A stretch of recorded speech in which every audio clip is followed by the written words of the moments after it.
أكبر الله أكبر الله أكبر لا إله إلا الله الله أكبر الله أكبر ولله الحمد الله أكبر الله أكبر الله أكبر لا إله إلا الله الله أكبر الله أكبر ولله الحمد الله أكبر الله أكبر الله أكبر لا إله إلا الله الله أكبر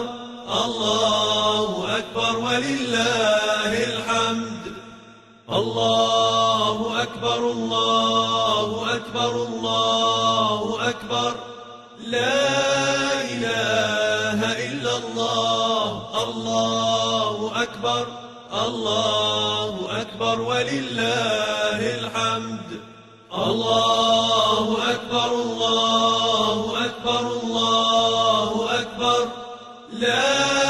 إله إلا الله الله أكبر الله أكبر ولله الحمد الله أكبر كبيرا. إله باوين ما أنت وابال الأذوين ومال الأمة الإسلام قيمة وين كله ومال ما إلهي شرفيها وعن بركة عليهم باليجود ودريا لما شعوب الإسلام قبل يجوان بقى قارهان ومد رئيس ومالان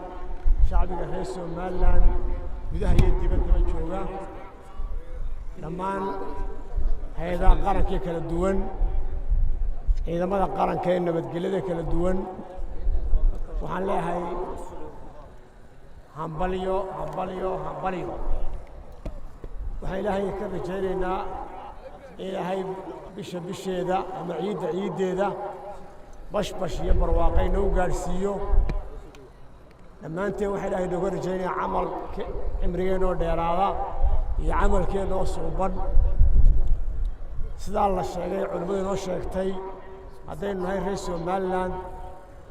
ما أنت واحد ما يسنى نبعوين آدي فربضان نبعوين آدي فربضان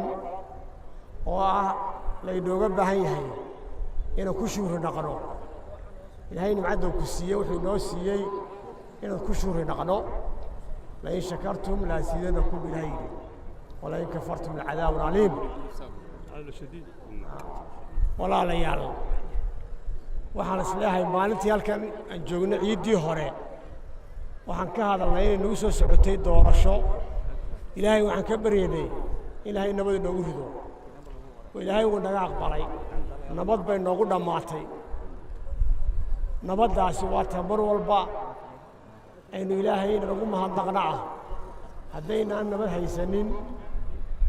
lana shaqaysan maayo lana cibaadaysan maayo xukuumaddu waxay diyaar u tahay mar walba heegan u tahay waxaa le wixii shacabka dhibaato ku ah inay dagaal kala gasho maanta waxaan dagaalka ugu weyn kula jirnaa waa mukhaadaraadkaa la sheegay hadduu yahay qaadka oo sida xun loo isticmaalayo hadday tahay xashada hadduu yahay khamri xukuumaddu waxa le wixii taalkeeda kalama hadhayso waxay u taagan tahay inay xoog iyo xoolaba ku bixiso sidii mujtamacan looga badbaadin lahaa muqaadaraadkaas oo baabiinaya dhalinyarteennii soo kacaysay baabiinaya way u taagan tahay xukuumaddu haddaad shacabweynitii waxaa laga rabaa inaad ku garab joogsataan ciidamada amniga in la dagaalankaa khamradda iyo xashiishadda maandooriyaha inaad ku garab joogsataan ciidamada kala duwan amniga ee booliis ku horeeyo ee ugu jira halganka sidii looga ciribtir lahaa ama looga hor joogsan lahaa mukhaadaraadka dalka baabiinaya waad ogtihiin mukhaadaraadku waxa laba jeerba wuxuu baabiye waa qoysaskeenni haddaad dib u fiirsaan maanta qoysaskeena intaas oo sharafa iyo karaama iyo aroos baa dhacaya waxaad arkaysaa sanad gudihii 2 sano gudihiina reeraha burburaya waxa uu sababa reeraha burburaya wax kala maaha dabeecad iyo dad isafgaran waaye maaha waa mukhadaraad waxa reeraha duminaya waxayna inta badan ka imanaysaa mas'uuliyad darradaasi xagga ragga oo dhalinyarada ah oo baalkaasi qaad waxa la yidhi waa qaad uba qaadanaya kolkuu inankii dhalinyarta qaadkii qaato dee mas-uuliyaddii reerka u gabaya waxaynu u baahannahay in dhalinyartu ka foojignaato oo nolosha uu abuuray iyo reerka uu abuurtay qiimihiisa fahmo oonun qaadkani qaadan iyo balwaddani qaadan oo reerkiisii bannaanka uga saarin marka waxaynu u baahannahay dhammaanteen ka dagaalanno in balwadaha iyo muqadaraadka dhalinyarteennii iyo reere qoysaskeennii duminaya inaan dhan ugu wada jeesanno oon xagga diinta iyo islaamka iyo wanaagga aan u jeesanno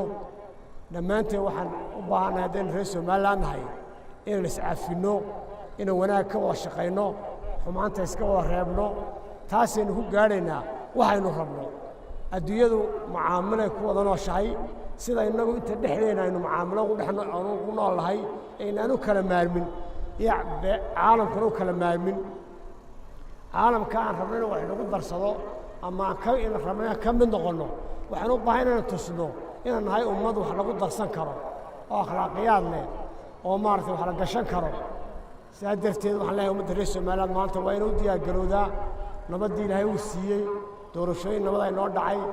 sidaa darteed waa inaan gacmaha isku qabsanno inaan wanaaggeenna haddaan innagu iswanaajinno adduunyada iyo cid walba iyo ilaahay baa ina kor noo qaaday karaamadeenna iyo sharafteenna sidaa darteed waxaan mar labaad hambalyaynaya ummadda reer somaliland ku hambalyaynaya ciida al-adxada ciidda barakaysan ilaahayna siiyey ilaahayna waxaan ka rajaynaynaa in dhammaanteen inta xanuunsanna ilaahayna caafiyo inta caafimaadka qabtana ilahay u siyaadiyo asalaamu calaykum waraxmat ullaahi wabarakatu